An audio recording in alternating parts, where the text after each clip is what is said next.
What's good, everybody? Let me save you some money, stress, and sleepless nights real quick. If I knew then what I know now when it comes to real estate and buying property, my first rental property, I would have moved a lot differently. I would have structured my deal differently, and I would have profitable way quicker than I was. All right. So if you're asking or thinking about buying your first rental property, and you're strolling on Zillow late at nights, then this is the video for you. Now, me, guys, I work with business owners and families trying to use real estate to build real wealth and not just post keys on Instagram all the time, okay? I'm all about helping people build generational wealth. And most people fail not because real estate is really hard or difficult.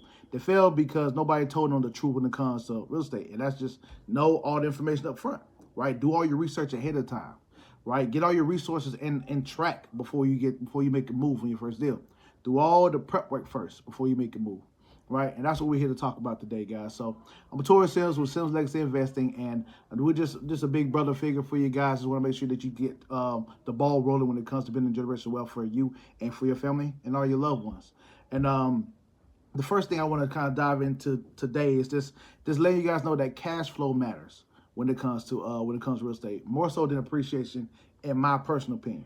Okay, because I mean, a lot of times people are trying to bet on that appreciation. You're betting on the property growing up in value, but that's not any real money right now. You know what I'm saying? Like, you're just kind of hoping that it goes up in equity. When the reality sets, it can actually goes down. Not very often, but it does, right? So the best way to move when it comes to kind of pinpointing where you want to buy your property, if you want to look at appreciation, first thing you want to do is look at that 10-year, 20-year plan that the Chamber of Commerce is going to have, that the county records are going to have on file, right? They're going to let you know what they're building, what they're developing, right? Talk to the locals around, right? And just really know the local business owners and just really figure out like what they're planning to build.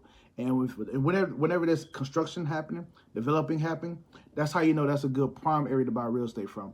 So like here in Jacksonville, they got the new stadium that they're building, that they're upgrading it up.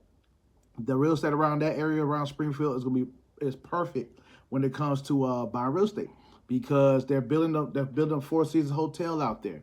You know, they're really doing a whole bunch of new construction. All that brings more value to that particular area. So you want to get real estate tapped in before that happens, right? It only makes perfect sense, right? In California, there's parts of Chula Vista where they're actually building.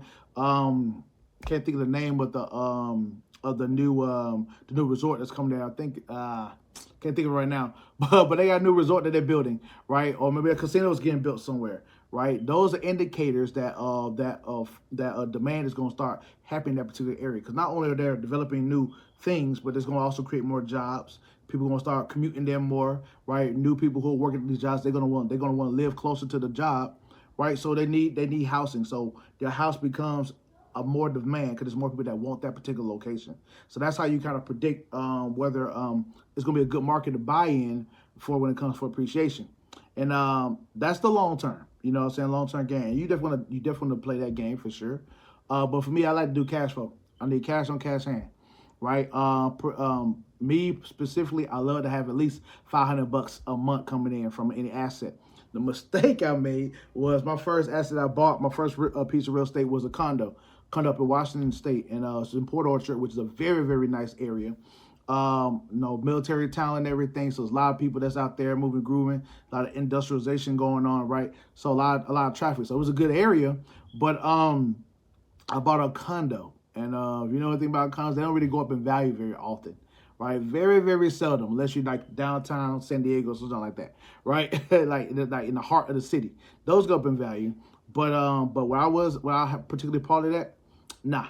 But what I did do great at, I got it at a great deal. I put $10,000 down on the property. He wanted $100,000 for it. I did what they call seller's financing, where the owner kept ownership of the property, but he's signing over a lease and a deed to me, a contract for deed, for me to have ownership of that property at the expense of me giving some money, right? So he was basically the mortgage. The mortgage was the owner, the previous owner. So I gave him $10,000, which was 10% of the property. I took that out in a loan, and boom, now the property is mine. So I can do whatever I want with it, right? And it's a condo, so the inside of it was already pretty in good condition. So I was able to rent it out. Now, here's the mistake I made, okay? I actually did not think about repairs, right? I paid 10,000. Monthly payment was like $500 on a property. With the 10-year balloon was payments was basically means I got to pay off the whole thing within 10 years. That's what a balloon payment is. Means it's due at that particular time. 500 monthly payment. I was renting out for like $800 at the beginning, so I was cash flowing $300. Right now, this is before repairs or anything else that could possibly go wrong with the house, because people don't think about that ahead of time, right? And so next thing you know, like a roof or something goes wrong, which happened in our place, and now like 10 months of my profit went down the drain because I was, you know what I'm saying, I didn't plan my numbers better when it comes to repairs or anything like that. When you're pretty much mapping out or putting the numbers together for it to cash flow.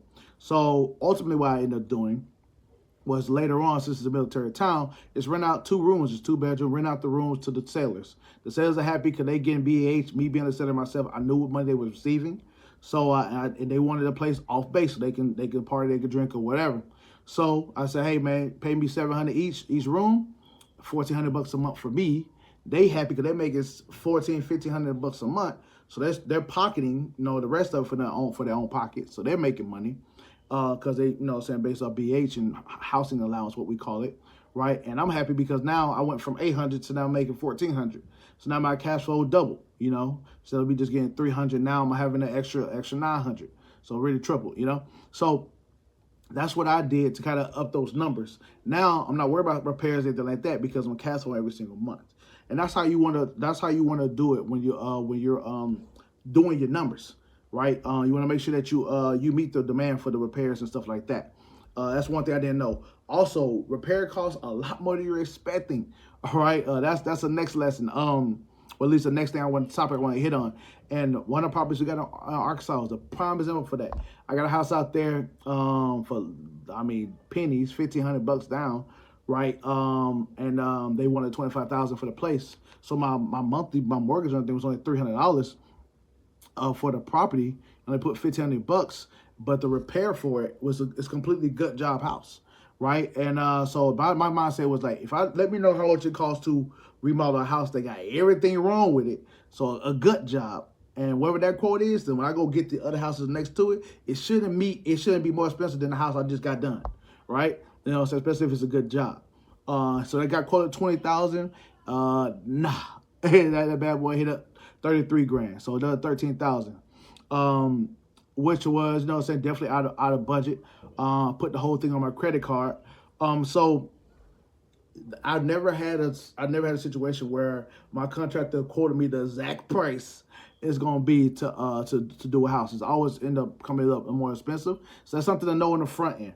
When you're doing your research, when you're doing your numbers, right? Another tidbit that I learned, another lesson is that you want to know you don't want to use your personal credit.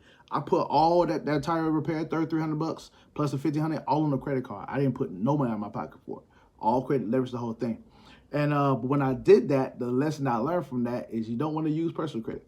You want to use business credit, right? Which is, we got a funding company now to help people with that. So the investor will guide you guys on every single step of the way. But it's good that you know that we got experience with everything we're talking about here. So I put it on my personal credit. So what did that do? That tanked my credit score. Not from like the 720 to like the low 600s. So what that means after the house getting remodeled and completed, the next step for it on the BRRRR method, which is what it's called, which you buy, you renovate, you refinance. I was at the refinance portion of it after I renovated, and then you rent it out to a client, to a customer. That's the strategy I was doing, and so I was able to get the renovation completed. Yay! So it's nice, it's pristine, rent it out to somebody for sure. But now it's time for me to refinance it and get my money back out of it, because once you renovate it, the house is worth a lot more than it was when you got done. Expected to be at 80,000, ultimately being like 53,000, but it is what it is. But I was trying to now get the 33 grand I put into it, let me get it back so I can pay off that debt. Now it's all on my business side, and my business credit looks even better because I got a house in my business name. And wrong, because my credit score was tanked. So now I couldn't get approved for the loan, right? So that set me back months, almost a year, just paying down that credit. I'm collecting cash flow for sure. 950 is what I'm renting it for, and I'm only paying 300, so I'm making $650 a month off just the tenant and everything, renting it out. but I gotta pay this monthly payment on the credit card as well. So I mean the tenant rent covered that as well, and I still been the cash flow. But I had to pay it down, I had to wait out the long term. I couldn't just go straight to the next deal because I used my personal credit. Now I had to use my business credit. Then I could have went straight to the next deal. It would have all the credit would have been on my business side. That still would have kept the high score, refinance it out, kept going. All right, so that's just a lesson learned. You want to make sure you do everything on your business side, not your personal side.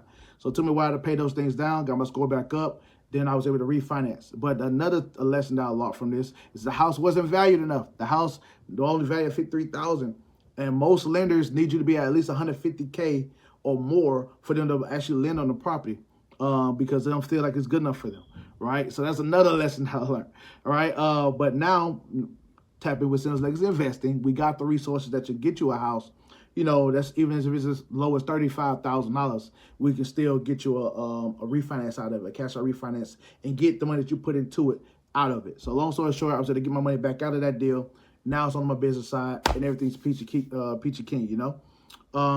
Looking to my notes here. So another thing that I want to top on is that you want to treat your rental like a business, okay, and not like a side hustle. All right, you want to take it legitly, seriously. Do all the research on the front end. Make sure it's properly structured. That's another thing. You gotta make sure it's structured right. When I say structured, I mean get your property manager, all right? And don't just get any property manager just because they got the title. No, vet them out. Ask them questions like, hey, have you ever evicted anyone before? Okay, what's your bandwidth? How many houses can you tackle? If I give you 10 houses, can you handle it? Right? If you can't, don't lie to me. You know what I'm saying? I mean, proof's gonna be in the pudding, right? It's gonna be in the work, right? Like how long you been managing properties, right? What's your turnover rate? How many clients are staying with you, long term? You know what I'm saying? How long is it taking for you to put somebody in this house? I'm not trying to wait a year. You know what I'm saying? I mean, we're talking about weeks, we're talking months. What are we talking about? Better yet, maybe before I even buy a house, let me ask you, what place would you like to find the perfect tenant at? Right? So I can look for deals in that area. Those are things you want to do in the front end so you can get your rental business pretty much squared away before you even make a move, right? That's the research you got to be putting into. And you learn that when you tap in with Sims Legacy Investing because we know all about that, right? And then last but not least, man, location matters. Okay, location is very, very powerful, right? Depending on the area that you're going to be moving into, you can get both. You can get the high rent, right? Whether you're making more than $500 a month off that rental property, and also you can go up in appreciation. You get both. You make your money on the front end when you buy. Do your research first. You make your money when you buy. You want to get it low enough, but it's gonna be with the highest value on the back end. Okay, that's the way you do your research when it comes to looking up a good deal for yourself. And last thing I want to do, I'm going to leave guys with perspective, and how God is actually blessing and ordaining everything that we do. And he's ordering all the steps that we take when it comes to us leading ourselves and for our clients as well and people that we care about. When I look back at now, I mean, I realized that God wasn't just teaching me real estate. He was teaching me stewardship. Okay, because he's going to see how faithful I am with one property and to see if I'm even worthy to be trusted with more. Okay, but if you mishandle the first one, then he's not going to bless you with more. You're going to struggle to keep growing. You're going to struggle to scale, right? So it's important to, say keep God first, keep things structured, and just do all your research and tap in with someone who can lead you ahead of time, ahead of schedule. So with that, guys, I just want to let you guys know that, man, we're here to help. We're here to help you get to the next level. Sims Legacy Investors, it's all about faith, family, finance here.